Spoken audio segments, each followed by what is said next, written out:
Bon, bah, Lord of Mysteries aura réussi. Il aura fallu attendre l'épisode 9, mais l'épisode 9 est pleuré à chaudes larmes sur sa fin. Comment je peux parler d'autre chose que de Neil dans cet épisode? J'en ai pas parlé à la fin du dernier épisode, mais je l'ai senti venir. Avec les événements qu'on avait eus à la fin de l'épisode 8, avec la mort de Alfouane, je crois, j'ai senti que Neil, il était tout là-haut dans les personnages qui allaient probablement nous quitter. Et je ne me suis pas trompée, mais la façon dont ça a été fait, ça m'a brisé le cœur. J'en ai pas parlé aussi dans l'épisode dernier, je m'en rends compte maintenant, mais j'ai pas parlé de ce que Klein trouve dans la maison de Neil quand il va la voir, quand il va le voir après la mort de son ancien camarade. Il trouve euh, une maison délabrée, une maison pratiquement à l'abandon, une maison bah, qui témoigne de la solitude de cet homme qui a perdu sa femme 20 ans auparavant et qui encore aujourd'hui porte une culpabilité et une tristesse immense, quitte à tenter l'impossible, à tenter ce que je pense n'importe qui a déjà perdu quelqu'un a déjà eu en tête. Je pense que c'est pas pour rien que c'était un alchimiste. En tout cas, pour avoir expérimenté Full Metal Alchemist, manga et les deux animés, je peux pas m'empêcher euh, d'y voir un parallèle.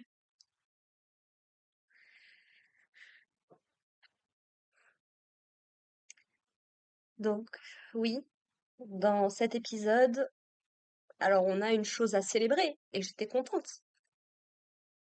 Il faut que j'en parle malgré tout, mais on a Klein qui avoue un petit peu à tout le monde qu'il a réussi à maîtriser sa potion, à l'absorber, peu importe comment tu veux voir la chose. Et en fait, il va recevoir un message de d'Ali qui vient le voir déjà pour lui dire il y a l'église qui est derrière ton cul, fais gaffe quand même, quoi. Et surtout pour lui dire, bah écoute, moi j'ai dû prêter un serment, donc j'ai jamais pu dire aux autres comment maîtriser sa potion. Mais toi, du coup, t'as peut-être encore le temps de le faire, puisque visiblement, donc l'église de la nuit éternelle, dont laquelle dépendent les noctambules, visiblement a toujours caché à ses membres la façon d'accéder au palier supérieur. Alors, on ne sait pas exactement qui sait quoi à quel niveau, puisque Léonard se trahit à moitié et on sait qu'il cache des trucs. Mais en gros, il va avoir le temps de le dire que ben en fait, il faut embrasser le nom de notre potion, en fait. Puisque Dali et comment? Dali et Dali et Klein ont la même potion plus ou moins de base, c'est-à-dire d'être voyant, d'être devin, ce truc-là, quoi. Et elle, il lui a fallu 2 ans pour se rendre compte. Et en fait, c'est notamment en devenant médium qu'elle a pu du coup se rapprocher du sens premier de sa potion et donc développer des trucs. Et Klein lui-même étant devenu voyant, c'est un peu comme ça. Donc en fait, il révèle un peu aux gens, bah, embrassez vraiment ce qu'est votre potion et vous allez réussir à passer au-dessus. Sauf qu'ils reçoivent du coup l'inspection d'un des hauts gradés de l'église, si j'ai bien compris, qui fait partie des 3 personnes les plus importantes ou un truc dans ce genre-là, qui en fait vient faire passer plus ou moins un examen à Klein pour vérifier qu'il a bah, les aptitudes et qu'il n'est pas dans le camp des ennemis, par exemple.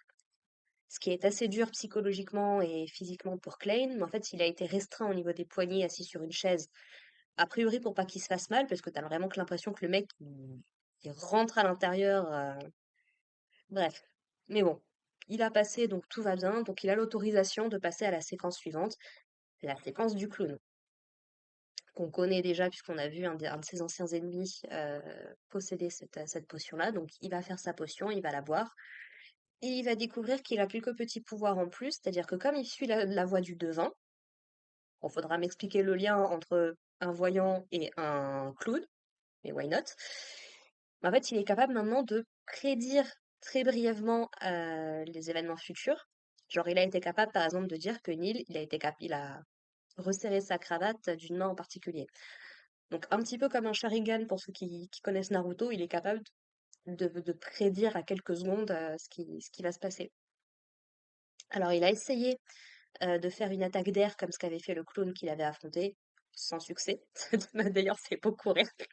T'as vraiment ce moment de blanc, en fait, où tu te dis, quoi, qu'est-ce qui s'est passé? Qu'est-ce que... Mais bon. Et en fait, il va lancer une feuille de papier, le rendre très tranchant et très dur, visiblement. Et donc, il se dit, je vais garder sur moi des cartes de tarot, je crois. Ou un jeu de cartes où je sais plus très bien ce qu'il dit. Ce qui est assez logique, puisqu'il s'est nommé lui-même le fou, qu'il a toute sa réunion avec ses pantins, là. Et si je ne me trompe pas, au tout début du premier épisode, quand il affronte cette grosse menace qui va commencer à arriver sérieux, là, et qui potentiellement va précipiter la fin de ce monde, ou l'avènement d'un dieu démonaque, sait-on jamais, il me semble qu'il avait justement des cartes avec lui, dont potentiellement la carte du fou. Donc voilà, les choses, que les pièces commencent petit à petit à se mettre en place. Et chose intéressante, il y a donc son supérieur qui lui dit: «Fais quand même gaffe parce que t'entends des voix, t'entends des trucs, qui proviennent de ton dieu apparemment, de l'entité vers laquelle tu t'es destiné. Fais quand même gaffe parce que si c'est une entité maléfique, tu peux être tenté par des trucs pas cool, quoi». Voilà. Le titre de l'épisode, visiblement, ou en tout cas les informations qui nous sont données dans cet épisode-là, que j'ai vu que le titre, c'est marrant, au début, il commençait à traduire là où je regardais, et puis après, non, plus rien. Il y a des infos qui passent comme ça, qui nous parlent d'une organisation secrète, qui au début, je me suis dit, mince, c'est quoi qui vénère et tout. Et puis, Neil en parle à la fin de l'épisode, c'est en lien avec l'alchimie. C'était quelque chose que le pendu nous avait informé, justement, par rapport au fait qu'il vénérait le sage caché, je crois, ou un truc comme ça, une notion de savoir incarné, et du coup, ce qui peut être bien ou pas bien, parce que vouloir la connaissance pour la connaissance, t'as un personnage comme, comment, Merlin de Seven Deadly Sins ou Echidna de Re:Zero, ça les a pas menés à faire des choses très très cool, quoi. Donc le savoir pour le savoir, étant moi-même une serre d'aigle dans l'univers d'Harry Potter, c'est la maison auquel mes traits de personnalité sont associés. J'adore la connaissance, mais même Fullmetal Alchimiste, hein, quand tu veux atteindre des connaissances que tu n'es pas censé avoir et que tu te crois capable de faire tout et n'importe quoi avec, c'est là où ça commence à devenir compliqué. Voilà. Euh, Donc voilà, il y a tout un truc par rapport à tout ça. Et du coup, c'est Neil lui-même qui va proposer à toute l'équipe d'aller au restaurant pour fêter du coup la passation à la séquence supérieure de Klein. Donc il a l'air super heureux, même s'il a pas la santé, ça a pas l'air d'être trop cool.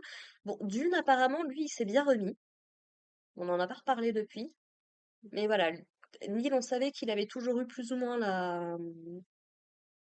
la santé un peu fragile, et Klein va percevoir une espèce de présence ou quelque chose derrière lui, dont on ne reparle pas non plus de l'épisode, mais je me suis rappelé que quand on a rencontré Neil, premier ou deuxième épisode, je crois, parce que c'est là qu'il rentre dans l'organisation, il avait déjà perçu des yeux derrière lui, et à l'époque, Neil déjà lui avait dit: «Non, mais c'est parce que je fais un rituel, t'inquiète, te prends pas la tête». Et du coup, donc le soir même, bah, ils vont voir Neil, du coup, ils vont le chercher chez lui, en se disant, bah, ce serait bien qu'on l'entoure un peu plus, machin et tout. Il est un peu triste, parce qu'on l'entend jouer du piano, mais c'est un air très triste, très mélancolique. Sauf que du coup, bah, quand Klein essaye de frapper à la porte et essaye de lui dire, bah, on est prêt, on va y aller et tout, il est distant. il est pas comme d'habitude. Il veut pas se montrer, il veut pas les laisser rentrer. Et Dune va la jouer un peu filoute et va réussir à les faire rentrer à l'intérieur et tu sens qu'il s'est passé quelque chose de pas très très cool dans la maison, quoi. Mm. Parce que bah, il y a des trucs qui ressembleraient à de la chair ou à des boyaux ou je ne sais pas trop à quoi, qui ont l'air de pendre un peu de partout.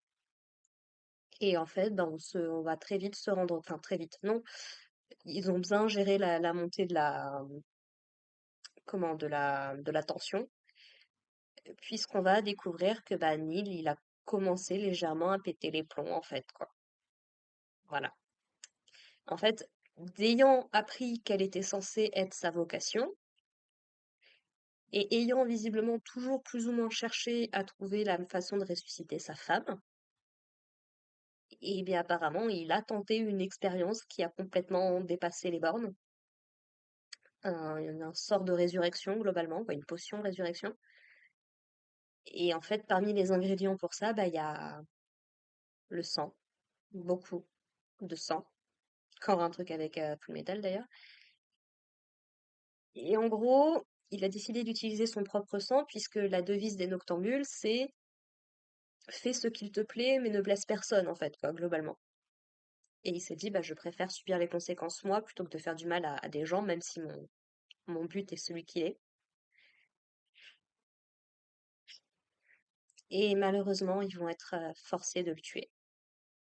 C'est Dune qui va le faire, alors que Neil essaye de négocier, il leur dit non mais je veux pas vous faire de mal, toi tu te souviens, je t'ai fait ça, et toi je t'ai fait ça, et toi je t'ai fait ça, et tout, on était bons potes et tout, laissez-moi partir, je vais aller dans les montagnes, je ferai du mal à personne, je me montrerai plus jamais et tout. Mais non, non, il faut mettre fin. Et quelque part, j'aime bien parce que Dune va essayer d'utiliser son pouvoir de cauchemar à un moment, et dans ma tête, j'ai pas pu m'empêcher de me dire, ouais, mais le cauchemar, il le vit déjà depuis 20 ans, en fait, depuis la mort de sa femme, et encore plus avec toutes les personnes qu'il a perdues. Alors, je me suis posé la question. Honnêtement, déjà à l'épisode dernier, parce qu'en fait, on a retrouvé des accessoires appartenant visiblement à tous ses anciens camarades. C'est Klein qui l'a vu dans sa maison. Et je me suis demandé à ce moment-là, vu l'ambiance qu'il y avait l'air d'y avoir, est-ce qu'il n'était pas responsable d'une manière ou d'une autre du décès de ses camarades? Comme il y avait déjà eu un lien, comme quoi il était associé de par sa nature d'alchimiste à une organisation secrète un peu potentiellement dangereuse, je m'étais dit why not? La question se pose et la question n'a pas eu de réponse. Donc, est-ce qu'il a juste récupéré les objets appartenant à ses proches? Peut-être. Et d'ailleurs, on a Dune qui récupère ses lunettes à la fin de l'épisode. Voilà. Et du coup, bah, il a un enterrement. Encore une fois, comme Fullmetal Alchemist, hein, au secours. Et ouais, cette fois, je dois bien avouer que je me suis tapé tout le générique de fin. Ah, c'était quelque chose. C'est jamais évident quand il y a des personnages qui meurent dans une série. Surtout un personnage comme Neil, bah, qui a quand même été bien développé, qu'on voit depuis l'épisode 2, qui représente un peu cette figure, bah, un peu cette figure de grand-père, en fait, qui est toujours, les grands-pères et les grands-mères, en général, ça fait toujours mal au cœur quand ils s'en vont. Les parents, enfin, bref, vous m'avez compris. Et ouais, l'épisode se termine là-dessus, avec Klein qui a potentiellement une vision, bah, de Neil qui a retrouvé sa femme, et franchement, c'est tout ce que je lui souhaite. Je suis pas croyante, peu importe la religion, mais pour avoir moi-même perdu ma mère, j'aime à croire qu'elle qu'elle veille sur moi, qu'elle me regarde de là où je suis, de là où elle est, même si bon, voilà. Donc ouais, un épisode magnifique, à la fois horrifique et triste. Et vu qu'il nous reste 4 épisodes et que je ne sais pas concrètement si la série va bien se terminer, déjà si ça va se terminer sur ce qu'on a vu dans l'épisode 1, et est-ce qu'on part vraiment sur une fin dramatique? Au moins pour une première partie, je ne sais pas, admettons. Et ben, je commence à avoir peur que Neil ne va pas être le seul personnage qui va pas survivre à cette époque. Voilà. Je place Dune Smith tout en haut maintenant d'ailleurs. Voilà. Donc bon, voilà, voilà, voilà. Sur ce, bah écoutez, n'hésitez pas à me dire ce que vous en avez pensé dans les commentaires, que vous ayez juste vu l'épisode comme ça, que vous soyez tombé sur ma review par hasard, que vous ayez expérimenté le matériel de base. Pour le coup, n'hésitez vraiment pas à me dire ce que vous en pensez. Moi, j'ai trouvé que c'était beau, mais dans l'horreur, quoi. C'est ce genre de truc, ça me marque toujours un peu, quoi. Voilà, voilà. Mais écoutez, prenez soin de vous, prenez soin de vos proches, et puis on se dit à la semaine prochaine pour l'épisode 10. Ça me paraît bien. Allez, portez-vous bien, les gens. Bye.